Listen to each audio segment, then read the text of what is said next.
Thanks, everybody. Thank you so much. Welcome to Build. I'm your host, Ricky CAMILLERI. For decades, Los Angeles has been home to some of the greatest noir ever written or filmed. Deep under its bright lights lies an underworld built off the wealthy and fabulous' secrets, corruption, and the false promises of what can be a literal cutthroat town. In the new miniseries, I Am the Night, Wonder Woman director Patty Jenkins has re-teamed with star Chris Pine for a classic Los Angeles noir that explores racial identity, power, journalism, and one of the most grisly murders that still haunts LA to this day. Let's take a look at I Am the Night. All my life, people looked at me. I found out I was adopted. Fire! That's why I left. I guess I just want to know where I come from, who I am.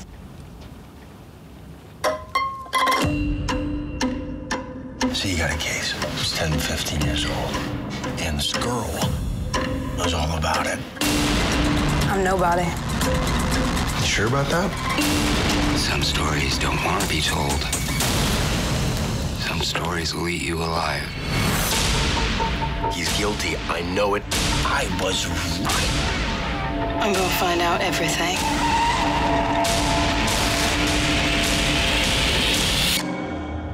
And I don't care what it breaks. Everybody, please put your hands together for Patty Jenkins, Chris Pine, India Eisley, Jefferson Mays, Golden Brooks, and Connie Nielsen.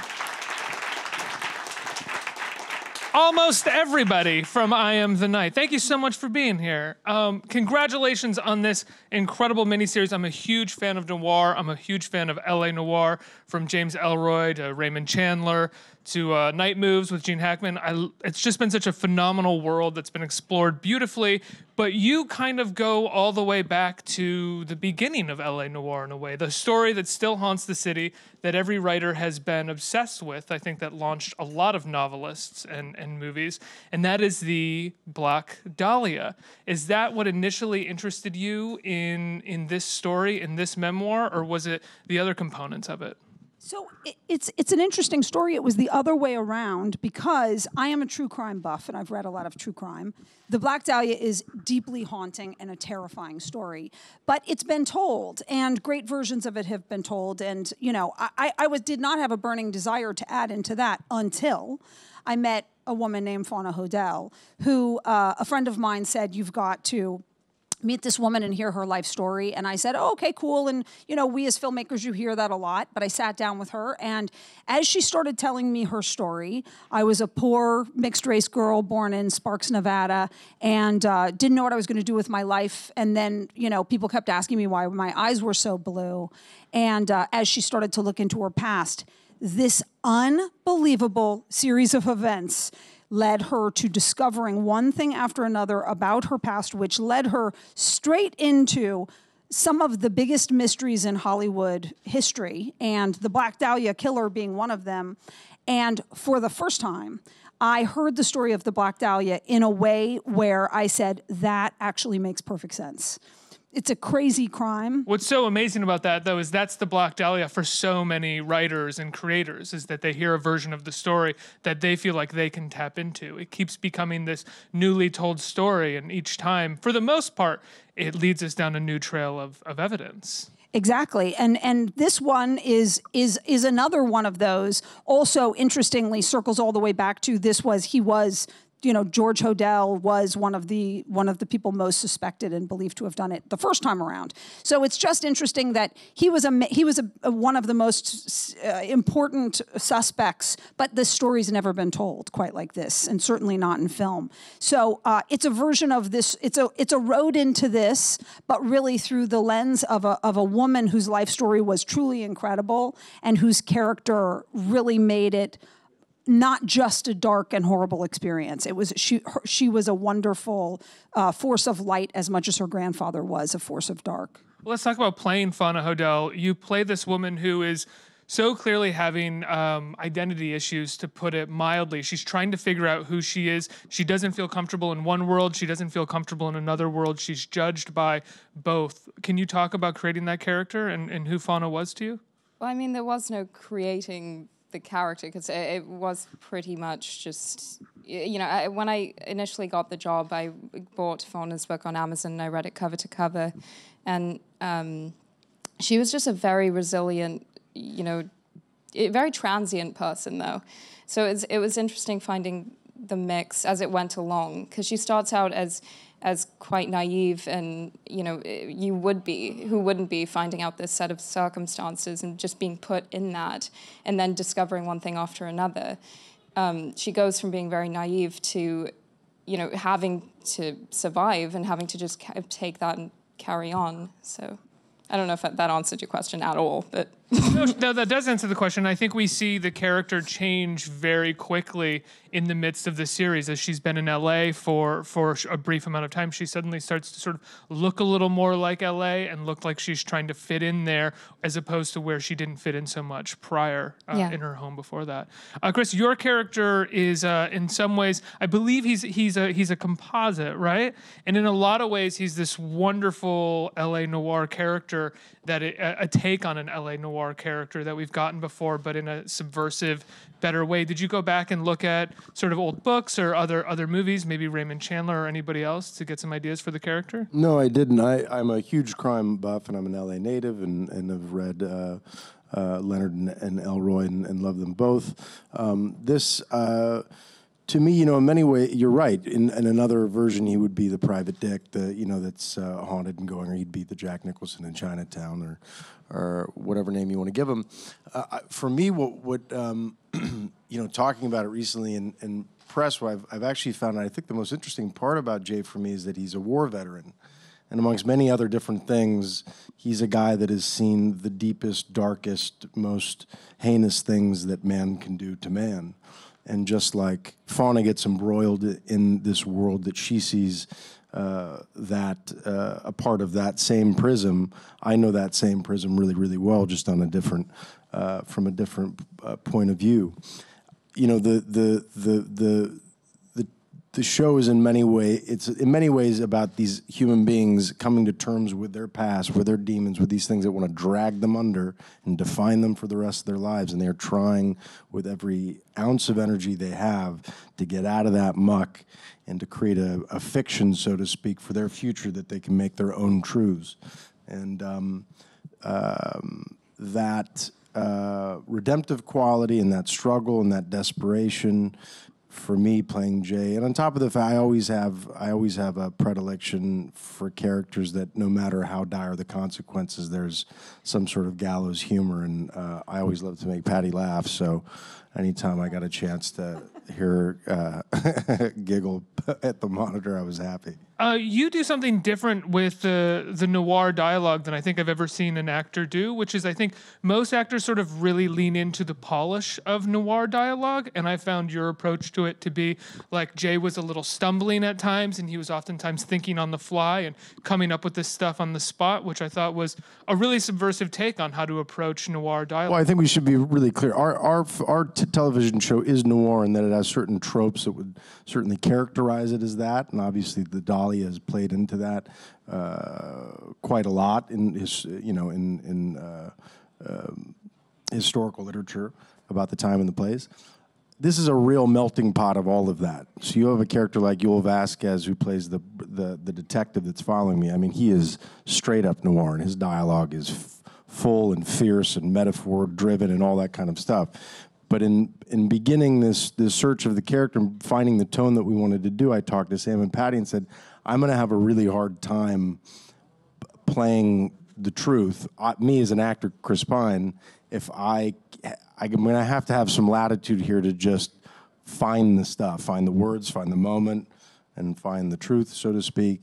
And I couldn't do that with certain strictures. So it was a conversation that we had in the beginning, and certainly one that I was fearful may have not worked with the palette that Patty wanted to work with. But I agree, and I'm thankful that you caught on to that and it worked for you. Yeah, I loved it. I don't think I've ever seen a lead do that in a project like this before. Especially the line, "You want to dance, Froggy?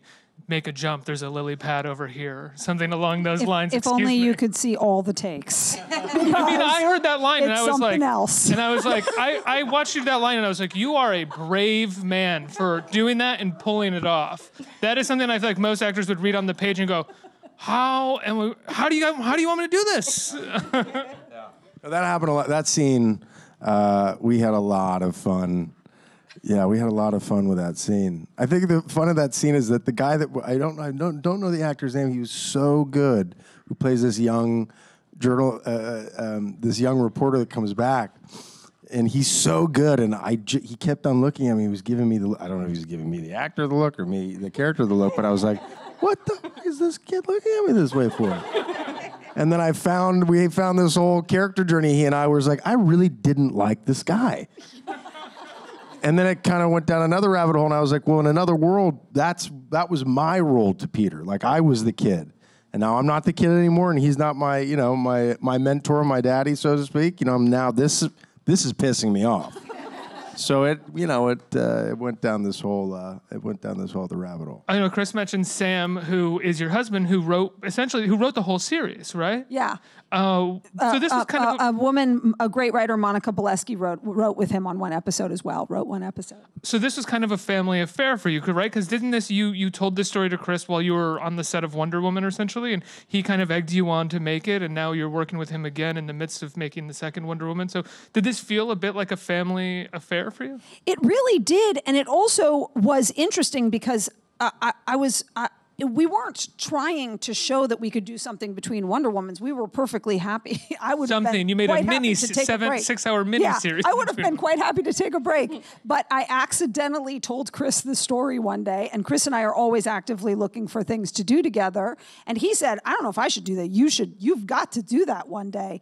And then Sam and I were talking about it, and Sam just said, "Let me fiddle with something," because there was actually a problem with that story, and he started writing it, and really, he did such a great job of breaking all of it and then starting to write it that then I said, Chris, my God, I super want to do this now. And so it was really came from the right direction, which is it's a project that we loved and wanted to do.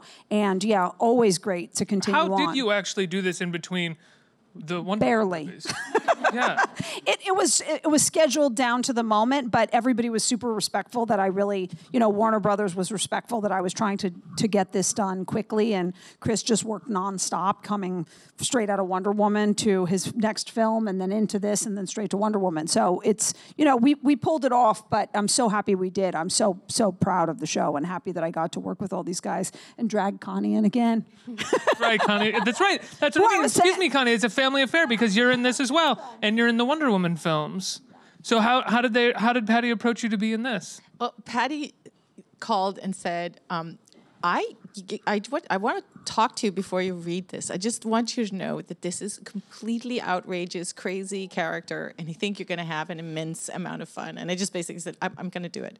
Just like you hadn't actually, you were just no.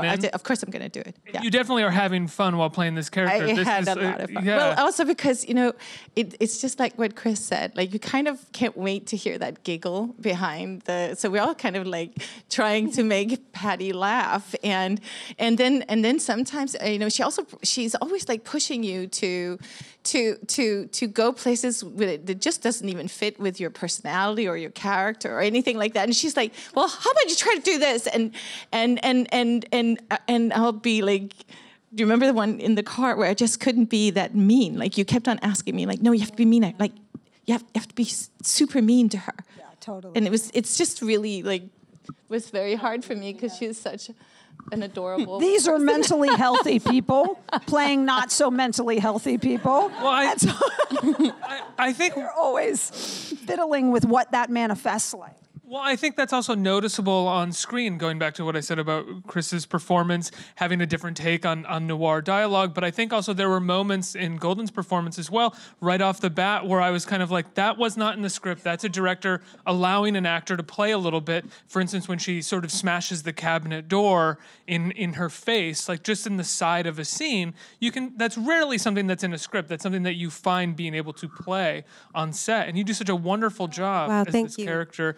And she's not particularly likable, even when she's supposed to start to become likable. Yeah, was that difficult? She's sort of given you this early on. You know who Jimmy Lee is, and I just want to thank Patty and Chris both for really sticking to this story, because without it, I wouldn't have had this platform to just explore. And I mean, it was just as grueling as playing Jimmy Lee was and going into that arsenal of emotion, it was probably one of the most amazing experiences of my career. So, yeah, I mean, she raised the stakes every time she was in a scene. Jimmy Lee is riddled with pain and struggle, but I do believe she loves her daughter, you know, and in that resentment, there's just, you're either going to be with Jimmy or you're not going to be with Jimmy. And so I just really tried to find a little bit of that humanity in her, a little bit of empathy, even in the pain, because she got dealt a set of cards that just were not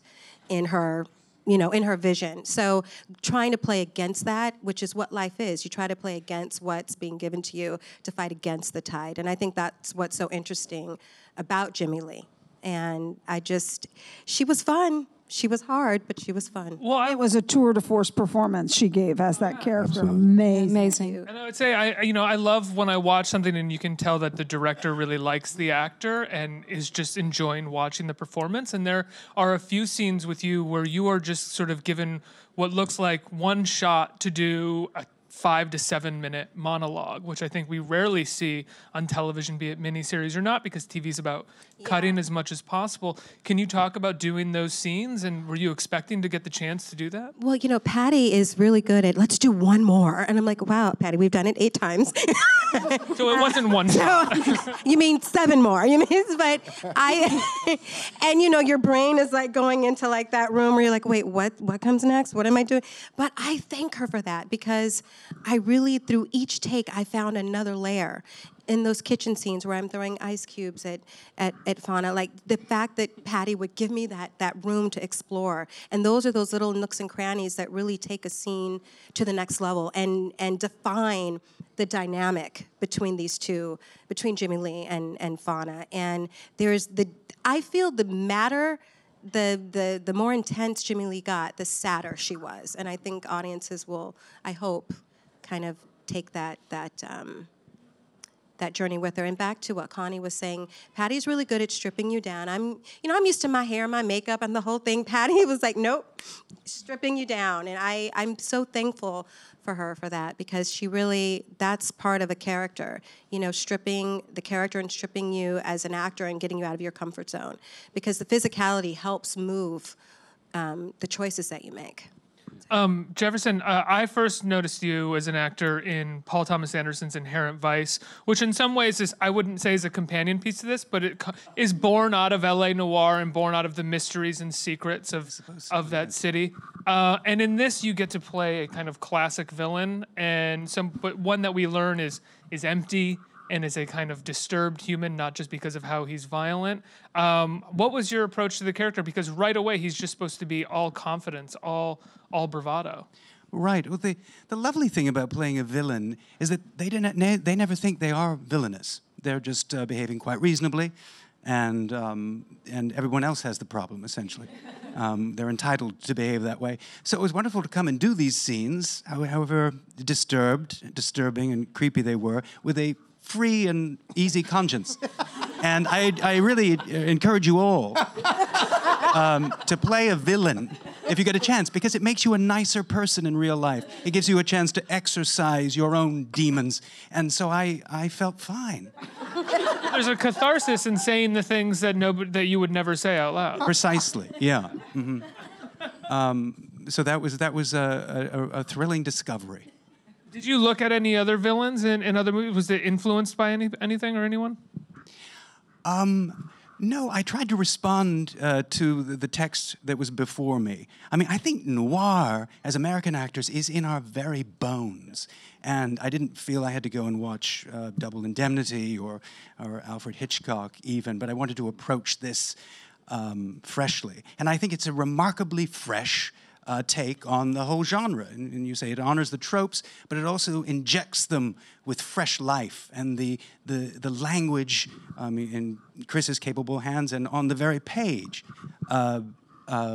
never seems like warmed over Raymond Chandler. It seems freshly minted and new. And I thought that was terribly exciting. Absolutely. And even warmed over Raymond Chandler is pretty good. It's pretty damn good. Fresh Raymond Chandler is great. Patty, did you go back? Were you influenced by anything of the past in making this? Did you go back and look at any of the classics? Yes, a lot of things. One of my favorite things about doing genre is that you have this, and when it comes to noir, you have this tremendous body of work to draw from. But yet, if you're going to do it, the boring way to do it would be to say, oh, cool, let's do that.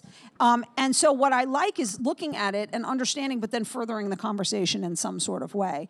And so definitely I'm respectful of the noir genre, but I agree with Jefferson. I think that it's a tried and true genre because of the fact that this is the history of storytelling. Shakespeare was working with very similar material. It goes, we always tell stories about exceptional crimes and people capable of doing incredible things, etc.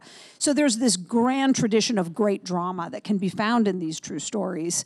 And so I felt like what I loved the most about the project as a whole was that I could both do noir, but I could also do a little Elia Kazan, great drama, because it's all driven by these incredibly deep and complex characters, thus me working so hard to find these incredible actors who are capable of doing such incredible work and dragging Connie out, even though I knew I was like, Connie, I gotta have you here. I needed great actors. I needed tremendous actors to pull off the level of complexity of what we were trying to do.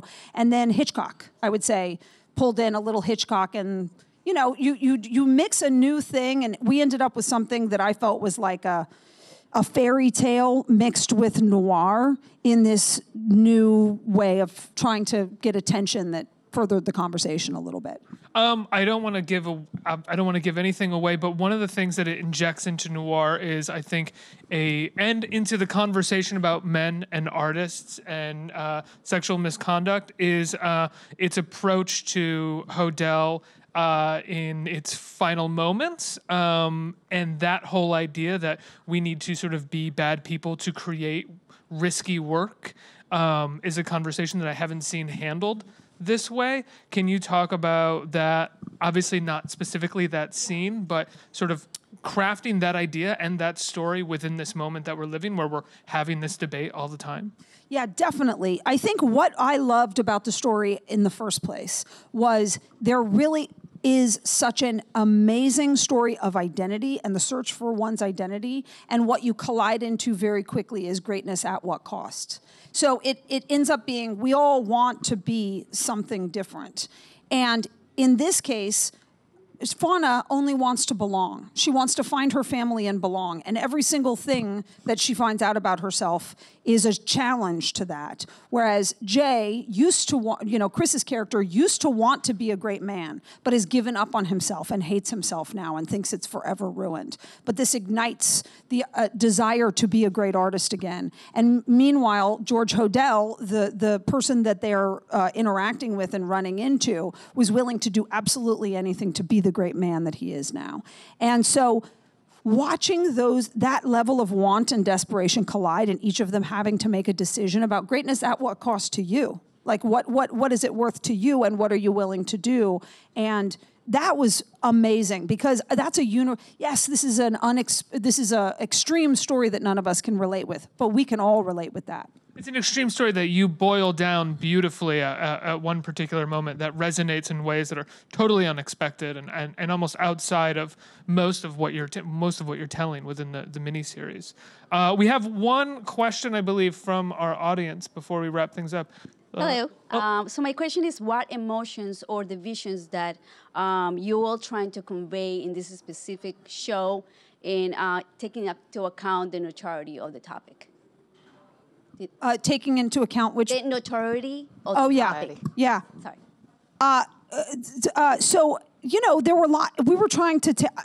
You always, when you tell a story, you're telling a few things. You're telling the story that you're telling, but you're also dealing with what's the deeper story that you're telling. The reason we are interested in story is because we are always turning the human condition and what would I do in those shoes? What if I found the greatest love? What if I murdered someone? What if I, et cetera, et cetera? And so on some level, we're telling these universal stories that we're deeply curious about by nature.